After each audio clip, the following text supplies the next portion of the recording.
আরেকটি কথা তারা বলে, মানুষ বলে কেউ কেউ যে জাতীয় নির্বাচন আগে আরেকটি নির্বাচন করার ঝুঁকি নেওয়া ঠিক হবে কিনা। কেন? এই নির্বাচন নিয়ে যদি ঝামেলা তৈরি হয়, ম্যানেজমেন্ট ঠিক না হয়, যদি হযবরল হয়ে যায়, তাহলে তো মানুষের আস্থা কমে যাবে, জাতীয় নির্বাচন ক্ষতিগ্রস্ত হতে পারে। কথাটি যুক্তি। তার চেয়ে আরো বড় যুক্তি হচ্ছে যে আপনি যদি হযবরল হয়ে যায়, তাহলে হযবরলের এই রেজাল্টটা আপনি আগে টেস্ট করে ঠিক করে ফেলা ঠিক হবে না।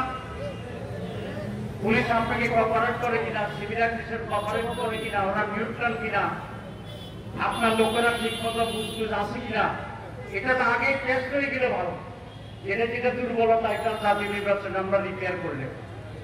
আর টেস্টের আগে একবার নতুন ভাবে সব ভেজাল, সব অযোগ্যতা, সব নন কোঅপারেশন নিয়ে যদি আপনি প্রথমেই জাতীয় নির্বাচনে যান, আর সেখানে যদি ভেজাল ভূত আপনার উপরে চাপাইয়া অজবরল অর্ধবর্ণ হয়ে যায় নির্বাচন, তো তাহলে তো জাতির জন্য একটা মারাত্মক পরিণতি তৈরি করে।